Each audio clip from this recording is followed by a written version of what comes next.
سلمى، احنا عادة لما بنلاقي اللي قدامنا ما عندوش مشاعر او مش حاسس بينا بنقول ده شخص ما عندوش دم. انا مش عارفة ليه ربطنا عدم وجود مشاعر بان هو عنده دم ولا لا، وعايزة اعرف منك هي المشاعر دي يعني هي بالفطرة كلنا زي بعض، ربنا حطها فينا بالفطرة ولا مختلفة؟ انا عجبتني مبدئيا موضوع إن ما عندوش دم ما عندوش ده. فقولي لنا ايه المشاعر اصلا. بصي، هو انا بحب اقول على المشاعر دي ان هي، بما اننا طبعا بنتكلم مع الستات، عمق النفس الانثويه. لا ده كلام عميق. اكتر حاجه ديب قوي قوي قوي جوه الست هي اللي بتحركها هي مشاعرها، غير الرجاله شويه. بس المشاعر هقولك معناها بشكل بسيط قوي قوي، يعني علمي بسيط.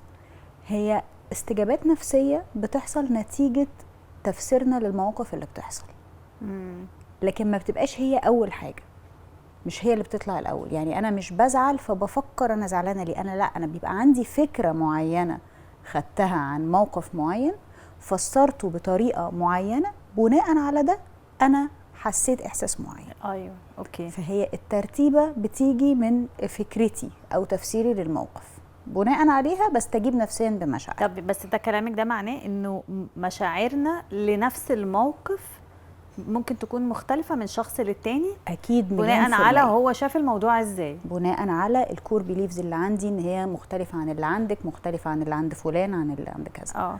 كل فكرة انا اتربيت عليها وكبرت عليها اتثبتت عندي في عقلي، بحس من خلالها. وخصوصا ان احنا عندنا اوتوماتيك ثوتس كده، بتروح افكار تلقائية بتطرق على طول على دماغنا، فبناء عليها ممكن نروح حاسين مشاعر معينة. في موقف تاني شخص تاني ممكن يكون بياخد وقته شوية عبال ما يحلل الموقف، هتلاقيه يشوف الموضوع بمنظور مختلف خالص، فيحس احساس مختلف خالص، فيستغرب يقولك انت ازاي شفتيها كده. اللي هو ليه قريتي الموضوع بالشكل ده وانا شايفاه بطريقه تانية. بالظبط كده. طب سؤال، الحته الفرق دي بيبقى سببها ايه يعني؟ معتقداتي انا غير معتقداتك انت، نشأتي غير نشأتك، فبناء على اختلاف البيئة اللي نشأنا فيها واختلاف الأفكار اللي اتصدرت لنا وكبرنا عليها، كبرنا بمناظير مختلفة بيترتب عليها أفكار مختلفة. يعني دايما الترتيب بيجي موقف، بعده إحساس، بعده سلوك. آخر حاجة هي بتبقى تصرفي تجاه الحاجة اللي أنا فكرت فيها وحسيتها، يخرج في الآخر سلوك. طيب ما هو لو هو يعني فهمي للموقف او رد فعلي تجاه موقف معين، لو احنا الاثنين مع بعض واجهنا موقف مع بعض، انا بصيت عليه الموقف بشكل بمشاعر وانتي بشكل مختلف، هل في حته بنقول انه انا صح وانتي غلط؟ مستحيل. او انتي صح وانا غلط؟ مستحيل. ولا مستحيل. عارفه ليه؟ لانه المشاعر ما بتتناقش. احساسي انا حسيته خلاص. يعني انت هتتكلمي معايا فيه بعد ما يكون وصلني، تملكني، فانا هقولك انا زعلت قوي من الموقف الفلاني، بس هو ما يزعلش بالنسبه لك، بس بالنسبه لي خلاص اثر فيا، ساب الاثر ده، ساب البصمه دي. والمشاعر فطريه، احنا مولودين بيها. لو قلنا احنا ليه ربنا ما خلقناش من غير مشاعر مثلا، هقولك ده حاجه كانت مش هتساعدنا ان احنا نبقى على قيد الحياه. المشاعر فطريه، هي الطريقة المنظمة اللي بنعبر بيها عن اللي جوانا، وهي الحقيقة الحاجة اللي بتخلينا على قيد الحياة. عشان كده هي مربوطة دايما بالدم. عشان كده لما بنقول حد ما عندوش دم، مش عايش. ما عندوش دم يعني مش بيحس، يعني مش عايش. هي طبعا احنا بنقولها كده، يعني بنقولها يعني اللي هو بكلامنا العادي، يعني بطلع الحرقة اللي جوايا طبعا. أيوة. لكن هي حقيقي ربطتها بالدم، علشان هي اللي بتساعدنا نبقى على قيد الحياة.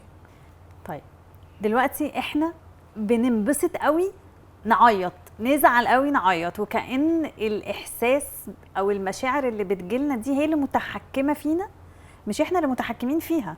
فإزاي أوصل لحتة إن أنا أبقى عارفة أتحكم في ردود أفعالي وفي مشاعري؟ لما أتعلم أسميها.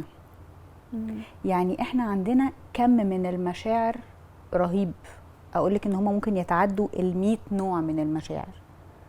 طبعا اغلبنا متخيل ان احنا لا بنفرح بنزعل يعني نغضب نخاف كام حاجه كده اللي احنا حافظينها، بس هو في اكتر من 100 نوع من انواع المشاعر احنا ما نعرفش اساميهم ايه.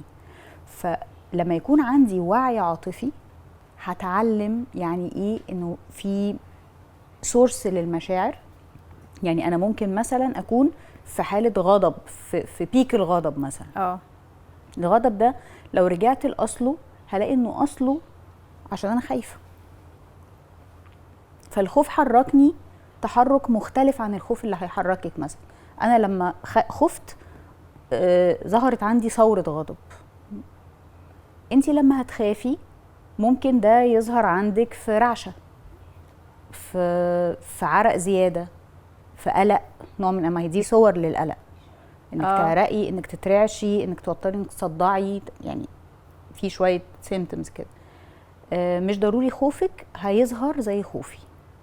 في حد بيعمل ديفنس شديد جدا للخوف فيروح مزعق لا ده احنا نسيبه دلوقتي، ده في بيك الغضب يعني، مع انه أيوة. اساسا مش غضبان. فتنظيم المشاعر بيجي، انا عشان بس اجاوبك على السؤال في حاجه واضحه، تنظيم المشاعر بيجي من الوعي بيها، من معرفتها، من ازاي اسمي الاشياء باسمائها، بمسمياتها الحقيقيه الواقعيه بالظبط. يبقى عشان اعرف دلوقتي انظم احساسي او اوضب مشاعري زي ما بنقولها كده بالبلدي، يعني محتاجه اقول انا حاسه بايه دلوقتي. جاوبت على السؤال ده، طب هو ايه اللي حصل قبل ده خلاني احس بكده؟ فهبقى بسترجع الفكره، انا كاني بجيب الموضوع من قبل الاحساس، انا كسلمى، علشان اعرف انا ايه اللي وصل لي الاحساس ده.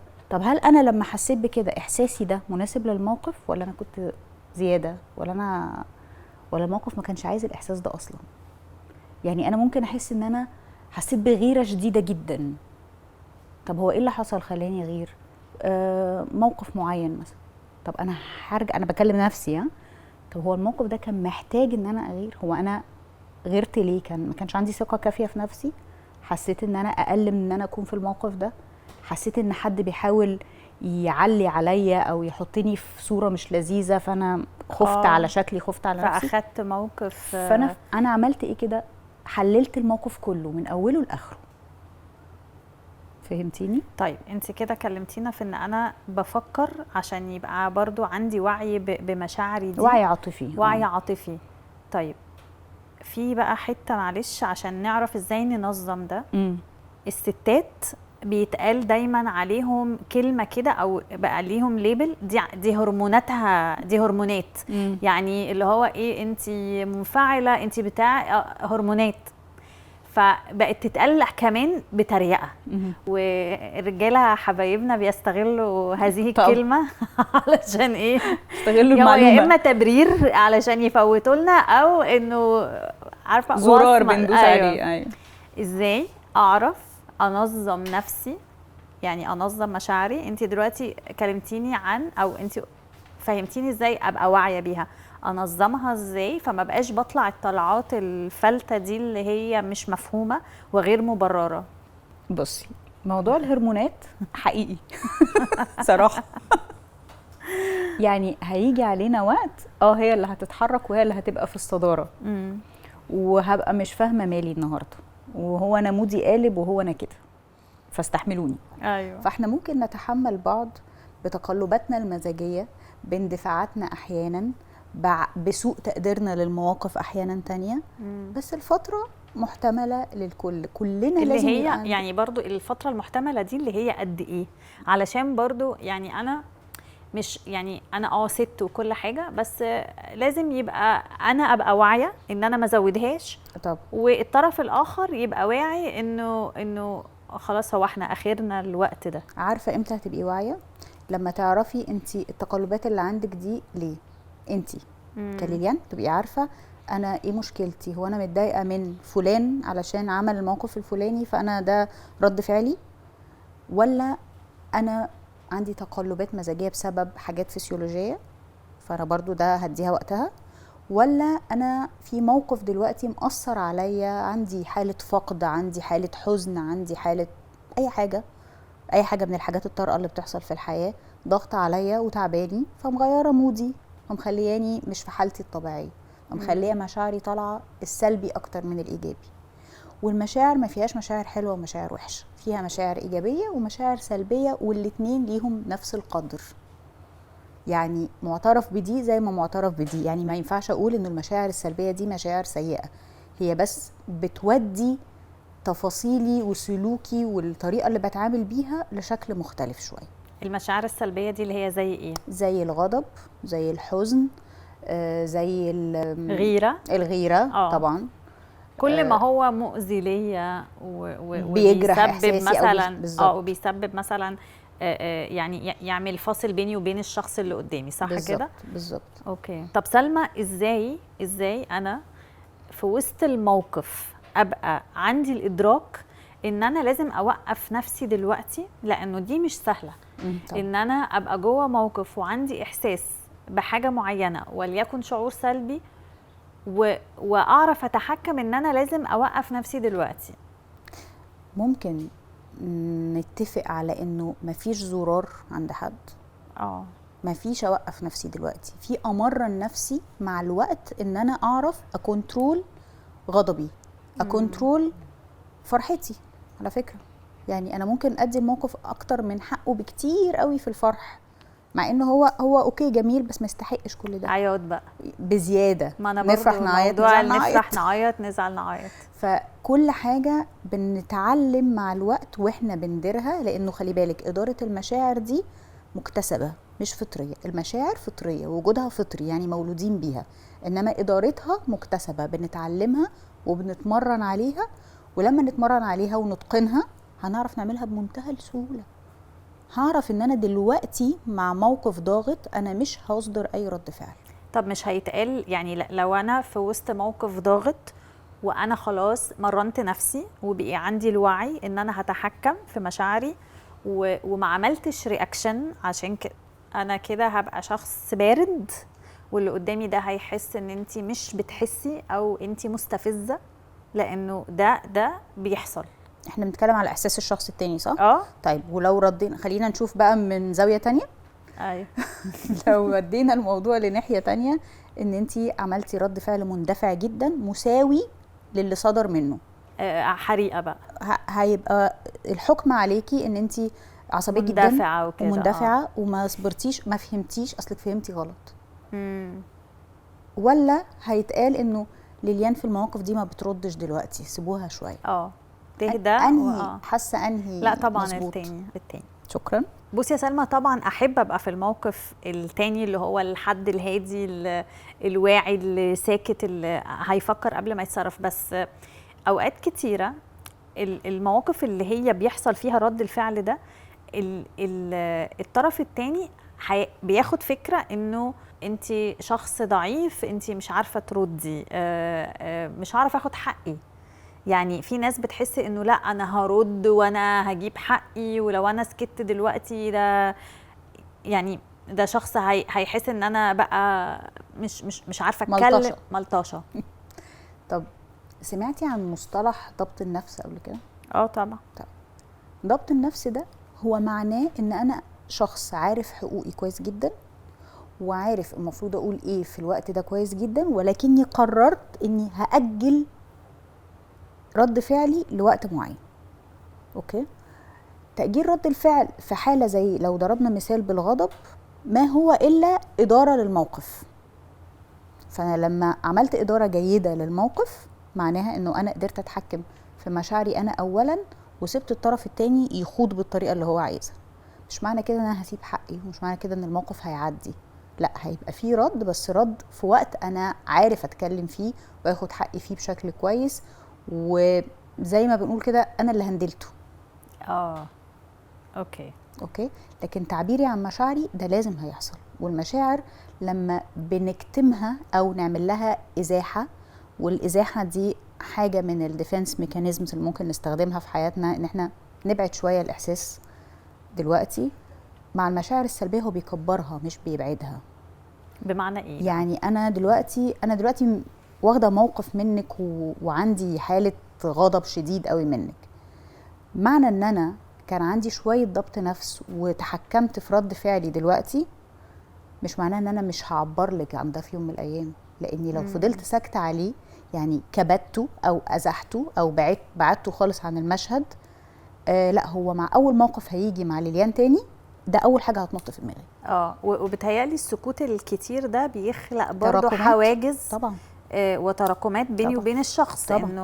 انه في حاله صمت حاصله، او حاله انه يعني خلاص احنا عشان احنا مش بنصفي، ما بنخلصش مواقف، احنا بنجيبها على جنب وناخد اللي بعده، نجيبها على جنب وناخد اللي بعده. فلو احنا عندنا مساحه قد كده بنرص فيها المواقف، ما هتتملي، هيبقى بيجي موقف بعد كده خلاص كل ده هيطلع في وشنا مع بعض. طيب انا هسألك على حاجه ما كانتش في الحلقه. لما بكون انا وحد زعلانين من بعض وعلشان ما نخلقش الحاجز بتاع السكوت لازم حد ياخد خطوة ان هو يبادر بالعتاب او نصفي اللي بينا. ازاي ده ممكن يحصل بشكل في كده نوع من انواع السلام والوعي وحته كده فيها تفاهم، من غير ما نرجع نتكلم نفتح في القديم، نفتح بقى في القديم والجديد واللي حصل من سنه واللي حصل من سنتين، ورحله من العتاب بقى اللي هي تدخلنا في خناقه جديده. الاقوى والاكثر توازنا هو الوحيد اللي يقدر يعمل ده من الطرفين. لو السيتويشن ده ما بين طرفين بس، فالاكثر توازنا في الجزء النفسي هو اللي مش هيبقى عنده مشكله ان هو يعمل ده. مش معنى ده انه الشخص التاني مش حلو او مش كويس او قلبه مش حلو، هو بس اضعف شويه، يعني نفسيته هشه شويه اكتر، فممكن ما يكونش عنده القدره. هنحترم قدرات بعض، والطرف الاقوى هيسيب مجال. لو هنتكلم بقى عن الموقف، عارفه لما تسيبي لحد مخرج، ما انا باقي عليكي. ايوه، والا لو مش باقيه ما كنتش فتحت الموضوع. فعشان انا الاقوى وانا اللي فتحت وانا اللي بتكلم، فانا مش هسددها قدامك وانتي بتتكلمي واقفل لك كل المخارج. انا مش عايزه اصغرك ولا عايزه اخرجك من الموقف خسرانه. مش بنتكلم في مكسب وخساره، احنا بنحافظ على العلاقه بالظبط. فالحل الامثل اني هسيب لك مخرج وانا سايباه بمزاجي وبرضا، علشان نخرج احنا الاتنين مبسوطين وكسبانين بعض. شكرا يا سلمى. عفو.